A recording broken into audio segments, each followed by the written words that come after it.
Hey there, welcome to the Astro Psyche. This is your weekly astrology forecast for January 29th through February 4th. So this week we're coming off of the full moon in Leo last week. So we have the waning moon. Things are sort of in an emotional winding down sort of phase. And we also have Mars in Capricorn making an aspect to Uranus, which does bring in a sense of momentum and movement and physical energy and passion even. And then we also have Mercury making some changes as well, which brings to mind more ideas. So we're going to talk about all of that. My name is Shawna McGrath. I'm a psychotherapist and an astrologer, and I'm so happy to be able to share the astrology of this week with you so that you can make the most out of it. So let's talk about Mars. So Mars is the planet of passion, enthusiasm, physical energy, fighting for something, being direct. Mars is also a symbol of our ability to draw boundaries or create boundaries, or to sort of use our anger as an indicator of when something has maybe crossed a boundary or a limitation, something like this. Mars is also a symbol of being an advocate and standing up for yourself or for others. So it has this sort of fighting for something. And I don't know if I said this, Mars is also about being direct. So there's like this physical force to Mars as well. Mars in Capricorn is actually a really nice place for Mars to be, because Mars is said to be exalted here. So this means that Mars can do, Mars has the ability to give us all of the most benefic qualities of Mars, which is the things that are helpful in our lives. So things like saying what we mean and meaning what we say, especially with Mars being very close to Mercury at this point in time, and being direct, being assertive, and using our assertiveness and even our aggression in a healthy way, in a way that motivates us and moves us forward. Now, the aspect that is exact this week, that's been building the last couple of weeks, is Mars in Capricorn. So an earth sign will be making a trine, a harmonious aspect, to Uranus in Taurus, also an earth sign. So these planets, Uranus and Mars, are both in earth, the element of practicality, of creating a sustainable structure, of doing the things in this earthly realm. And what is Uranus about? So Uranus is about surprises, being eclectic, doing things differently outside of the social norm, connecting to your own inner authenticity. And I think Uranus is also really about questioning the social norm, and like even I'm thinking about people who have Uranus very strong or very keyed into their personal birth chart. These are the kind of people who don't take anything at wholesale. They like to explore and figure out, what is going on and learn new things. And there's kind of this like not wanting to necessarily adopt wholesale a way of doing things, because they want to maintain their own sense of inner integrity and to check in with themselves first if this is something that is in alignment. So there's this quality there of Uranus that is about maintaining our own sense of unique identity and individuality and being a part of the group, but also being a unique presence in the group. And so when Mars comes here, this is about energy, passion, directiveness, movement, physical action, even connecting in with the planet that symbolizes surprise and doing things differently. So there may be, you may simply have like a drive or a desire to move forward with something in a way that's very spontaneous and maybe surprising to you. I think that this can also be a symbol of inspired action or wanting to proceed in a way that that takes others by surprise, or maybe takes you by surprise. I think that Uranus is really helpful to us when it is in a trine aspect like this, and that we can create space for Mars and Uranus this week by saying yes to new opportunities, by trying new things, by having an open mind, and finding room for novelty and enjoyment and play, and even like physical activity if you are so inclined, and anything that you can do to have a physical, whether that's your daily movement practice, or trying out something, a different kind of hobby, or I don't know, you tell me what comes to mind. But this is definitely about doing something, Mars, differently, Uranus, taking a different kind of path. I will say also, this could be involving communication also, because Mars and Mercury are still so very close together here in Capricorn this week. And so Mercury, the planet of communication, thought process, how we make sense of things logically and analytically, that is in this equation too. So it may involve conversations with people. I don't know, maybe you have a conversation that's very enlightening. Maybe you have a dream, Mercury, that brings something new into your awareness. Maybe you are on a healing journey and doing healing work, and there's a new insight or awareness that comes through with that. And I think that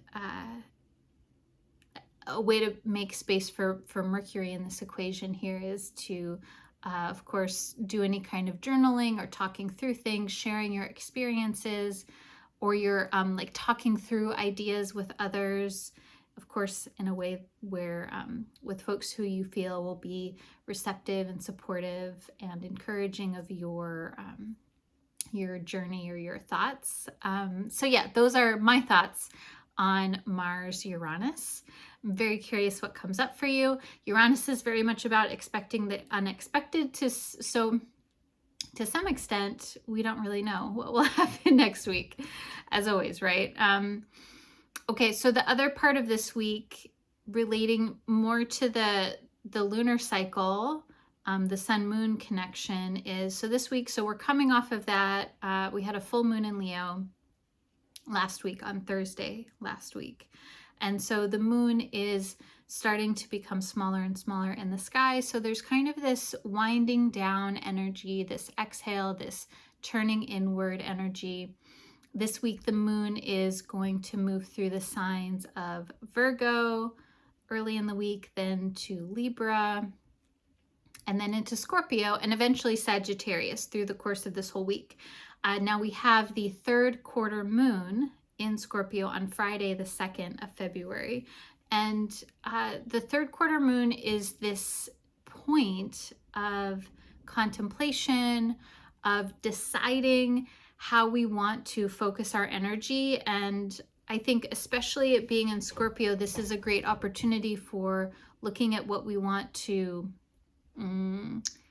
tie up in a bow and sort of like set aside, either permanently or right now, things that we want to let go of, things that we want to sort of get a sense of closure around over the next week or so until the new moon in Aquarius next week.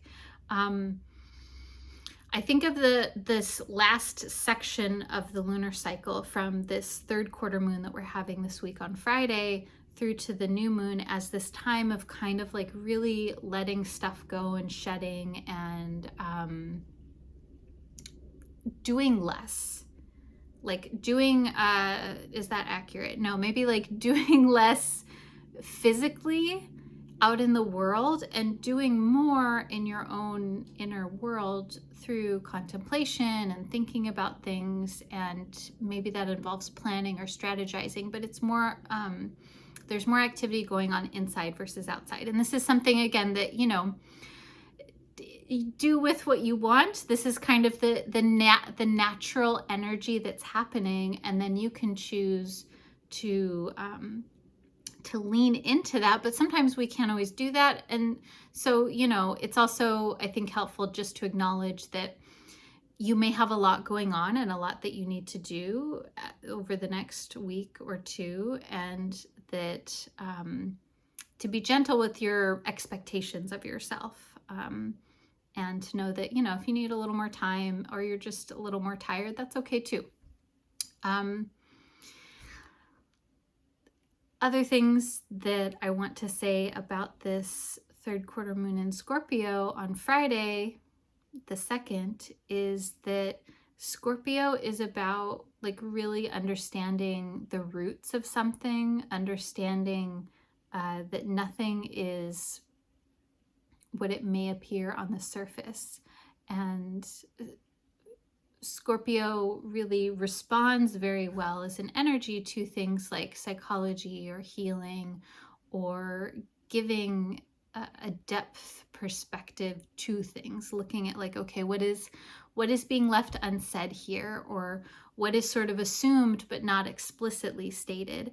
And so I think that can also be, again, like a really great use for this energy this week, especially on Friday. So let's see. So the moon goes into Scorpio on the 1st of February, late in the day, Thursday. And then the third quarter moon is exact on Friday, the 2nd. And then moon is there in Scorpio until late Saturday afternoon. This is all Pacific time.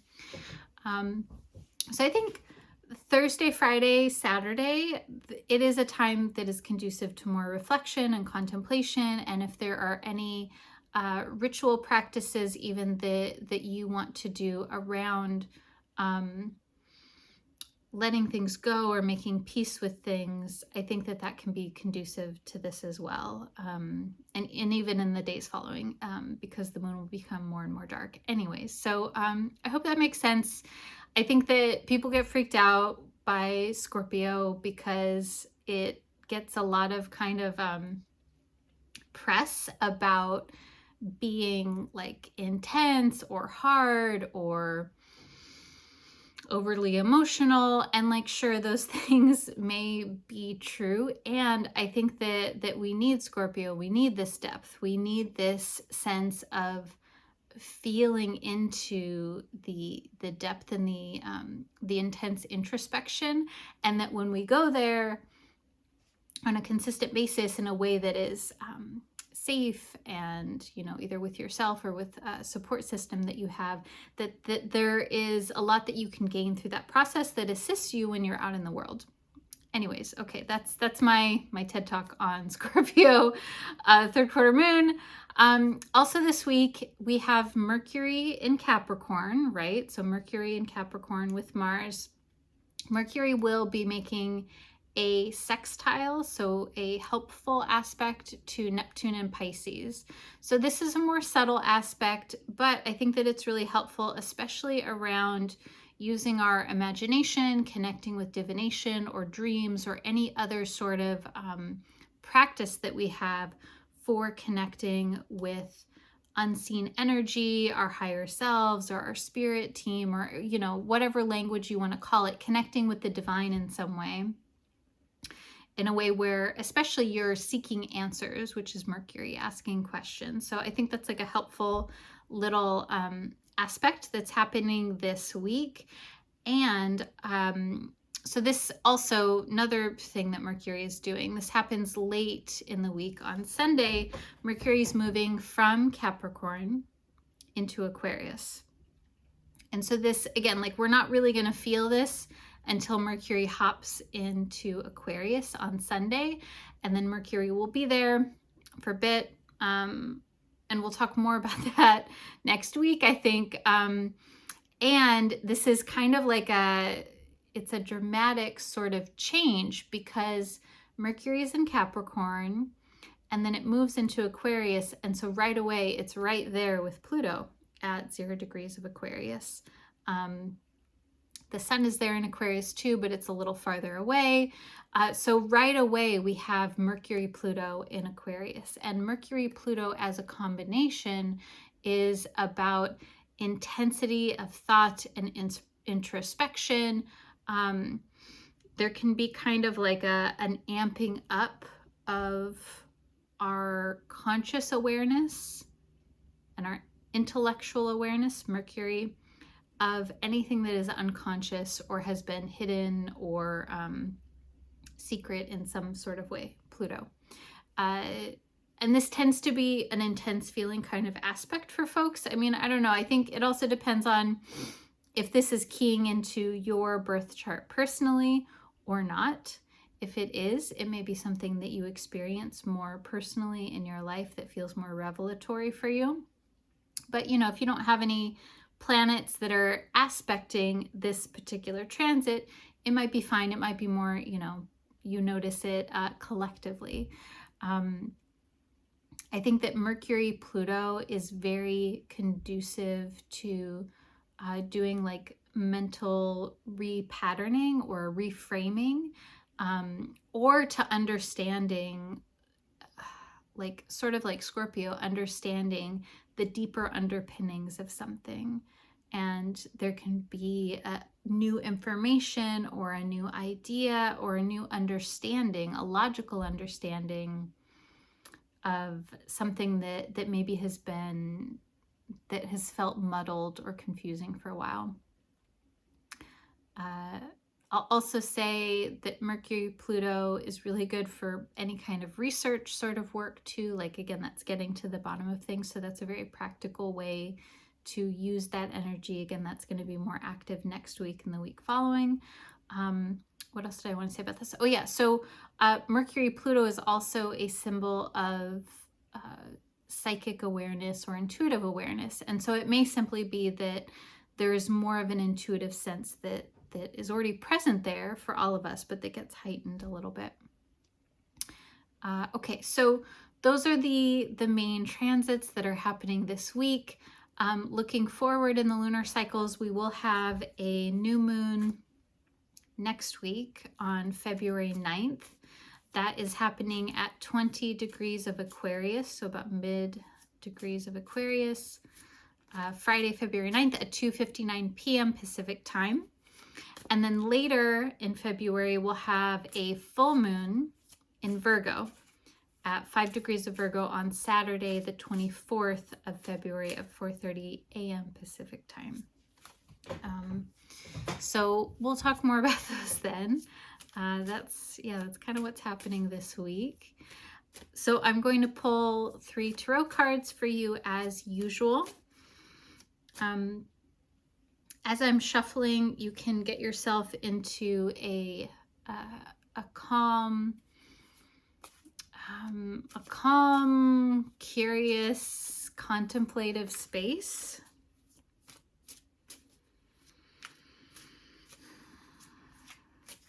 You can ask for guidance from your divine helpers and healers. You can ask about a particular scenario if there's something specific on your mind. And if you would like, you can pick a card number between 1 and 3 that will be more personal to you in particular.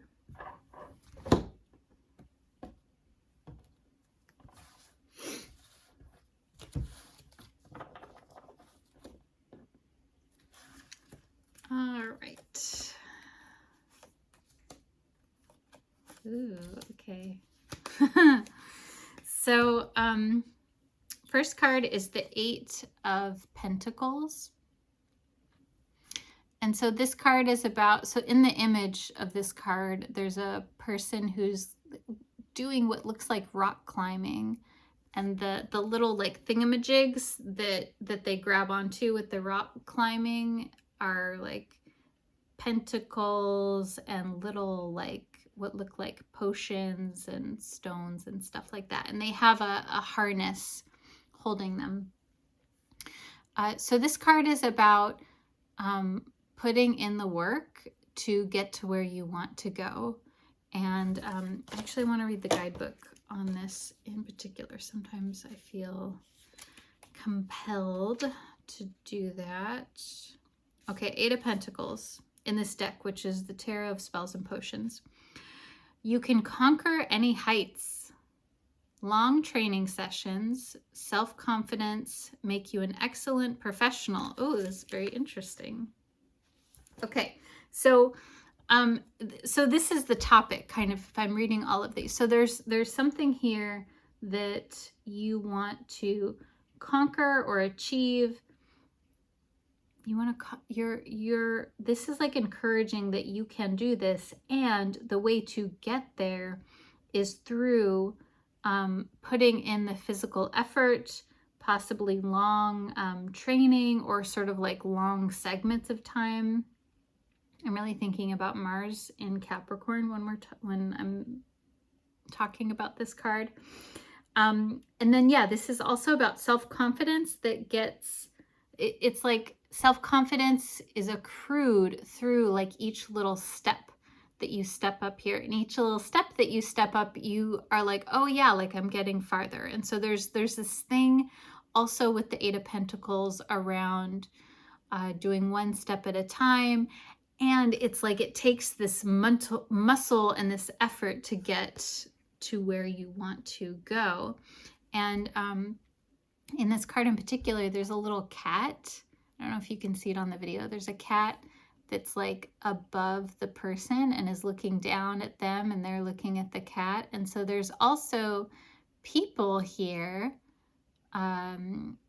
people or maybe situations that are available to you that are like, yeah, like I want you to do it. And you can look to them for inspiration. Okay, so we may go back to that. Also here is the Three of Pentacles. So this is an interesting combo because the Three of Pentacles is about collaboration, especially work collaboration, or maybe not so much, it doesn't have to be work, but it could be like collaborations of any kind where you're working together. But the traditional indicators of this card are that it's about working together on a team towards a common goal. And this is also really about like trusting that you have the skills and that you have something to bring to the table that is of value, and that other people have something to bring in. And then whatever it is that you create becomes, what is it that saying? The sum of the whole is greater than the parts. It's kind of like that idea. Like you create something that is more than just your individual contribution. And in this card in particular, in this deck, there's three people who are sort of like looking out of a curtain. Like they look a little nervous to me. They're like, oh, like what's happening? And there's this pot that's like boiling over. So there's something that's happening. There's an operation that's kind of maybe like whoever you're collaborating with is sort of like, you know, it's not ready to come out yet. And then the last card is the Tower card. And so the Tower card is very Uranian to me. It's very much about radical change and transition and surprise and innovation. And I think that there can be a lot of fear around the Tower card because it is associated with disruption that we find disruptive in some way, that we find inconvenient. The thing with the Tower, though, is it is a symbol of change that has been needed for maybe for a long period of time, maybe only for a short period of time, but it's change that's needed to create a more secure structure, or to how do I want to say this? Like, it's like the way that things have been going is like something is in need of change. And the Tower is like, oh, like it's kind of like the original imagery in the Smith-Waite deck is a lightning bolt striking down on a building. And it's kind of like, it can feel like a lightning bolt. And sometimes, you know, changes are like that. And so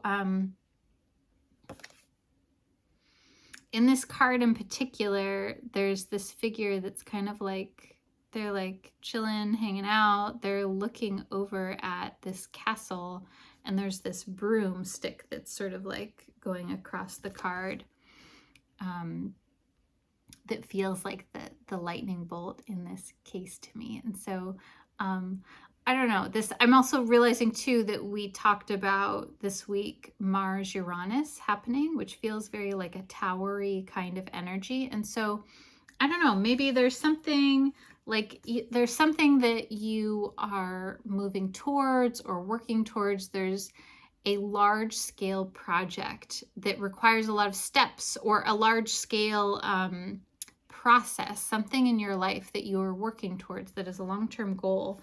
And then there's help and support that you need from others in order to get there, to pull that off. Like, I think maybe you started this thinking that you were like, yeah, like I'm gonna do it and it's gonna be great, and you know, it's me, myself, and I. And then you're like, oh, I do need some assistance here, and that's okay. It's good to have assistance. And then there's through that, there is this like new awakening. There is like this like, oh my gosh, like something, new information, new action, like a pivoting or a change is happening here. And I think I want to emphasize that the change that the tower represents is it's change that brings in fresh energy.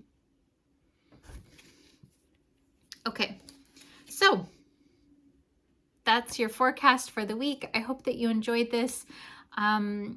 If you, I'm so curious on what's happening for you, what comes up for you as you listen to this astrology, even if you're listening later in the week. My name is Shawna McGrath. I am a therapist and an astrologer. If you are interested in working with me or just want to find out more about my work, you can find out more at my website, theastropsyche.com.